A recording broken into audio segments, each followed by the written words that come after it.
Всем привет! Вы на канале Деломастера Боится. Сегодня я решил сделать небольшой видеообзор лодки Колибри К240 старого образца. Она выполнена из поливинилхлорида и куплена очень давно, ей уже 15 лет. 15 лет для такой лодки это очень много, поэтому я расскажу свой личный опыт ее использования и какие в ней были недостатки. Лодка была упакована в такую сумку из плотной материи, которая имеет своеобразную бирку, на которой указано, что Колибри, надувная лодка, модель К240, куплена в 2004 году, срок хранения 5 лет и гарантийный срок эксплуатации 1 год.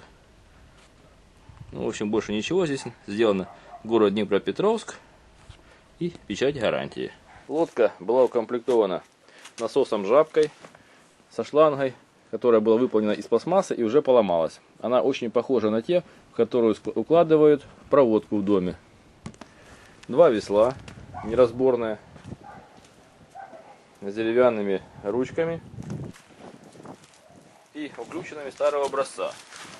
Все хорошо, но эти уключены до конца не затягиваются, и поэтому они постоянно болтались. Пришлось подмотать туда изоленту, и они наконец-то стали на свое место.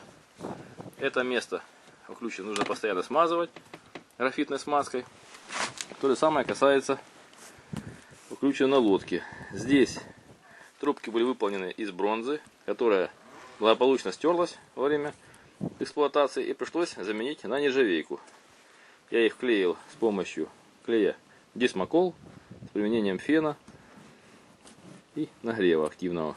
Лодка имеет лавочки и с влагостойкой древесины. Она довольно хорошо сохранилась и даже выдержала порезы ножом, когда я готовил наживку на бычка. Здесь проблем нет, они не расслоились и не растрескались. Ручек для переноски впереди и сзади нет, а есть лишь кольцо, за которое можно привязать якорь. Сзади ничего не было, я наклеил здесь специальный упор для поплавка эхолота. Здесь одевается такая трубка и опускается в воду. Согласно маркировке лодки, длина ее 2400, ширина 1,2 м, диаметр баллона 320 мм, количество гермоотсеков 2 штуки, грузоподъемность 250 кг, и количество пассажиров 2 человека. На лодке приклеены крепежи для фиксации весел в режиме рыбалки. Здесь оно легко должно входить, в принципе оно и ходит легко. Таким образом. Единственный минус, что при этом приходится доставать ее из уключины.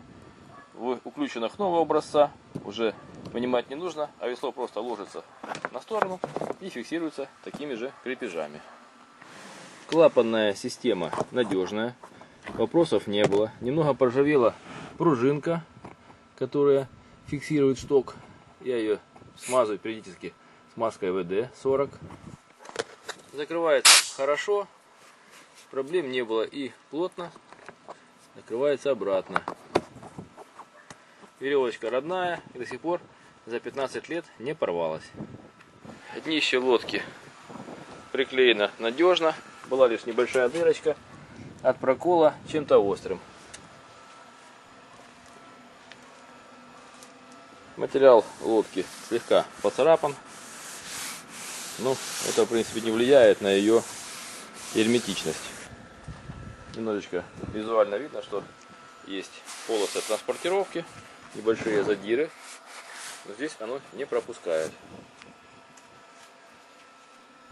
Лодка надежная, выполнена из легкого, тонкого, но прочного ПВХ, но есть свои недостатки. За время эксплуатации наклейки Колибри начали отрываться. Я их пытался подклеить, но они постоянно почему-то отрываются. Надо будет полностью снять их и переклеивать. На лодке в процессе эксплуатации образовались небольшие отверстия, которые я заклеивал. Здесь был удар от плавника карася. Внутри кум сигареты припалил. Небольшая дырочка. Ну и так, в процессе эксплуатации где-то 5-6 латочек есть. Но в принципе они не спускают и особой проблемы не создают. Как я говорил, уключенные старого образца постоянно создают проблемы. в этой части обрывается, расшатывается внутренняя втулка, и поэтому приходится постоянно ее подклеивать клеем, а иначе начинает сильно шататься весло, что очень неудобно. Можно, конечно, сюда вклеить нового образца уключены, но экономически это нецелесообразно, потому что лодка уже старая. Ремни лодки крепко держатся, не обтрепались, узлы хорошие, плотные и нагрузку свою выдерживают. Кольцо выдержало нагрузки, слегка, правда, поржавело, плохое покрытие, видать, металла, но она использовалась и на море, поэтому это возможно.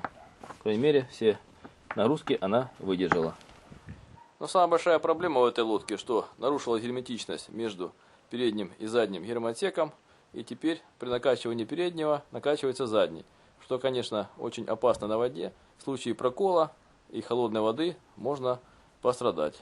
Есть небольшое подспускание где-то здесь вот под шву. Я пытался заклеить, но отсюда булькало, начало булькать с другого места.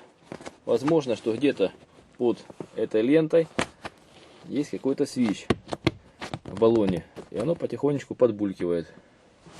Но этого вполне достаточно, одного накачивания, чтобы порыбачить примерно 5 часов. Затем нужно подкачивать, совсем немножко. Поэтому я беру с собой насос и далеко его не прячу. На ПВХ материале появились какие-то темные пятна. Не знаю, какая надпись там внутри была. Где они взялись, не знаю. Но когда нагрело солнышко, они начали проявляться. С точки зрения рыбака-любителя с большим стажем, скажу, что лодка хорошего качества и испытания временем выдержала. В спущенном виде лодка небольшая и умещается даже в маленький багажник или небольшую сумку. Единственный недостаток — это деревянные длинные весла, которые туда не помещаются. Поэтому в случае дальних поездок придется купить алюминиевые, разборные. Вы посмотрели небольшой видеообзор об опыте 15-летней эксплуатации лодки из ПВХ фирмы Колибри марки К-240. Лодка выдержала все испытания и нагрузки. Есть небольшие недостатки, но они устранились в процессе производства новых лодок. Пишите комментарии, замечания, ставьте лайки, подписывайтесь на наш канал. Будьте с нами. Всем пока!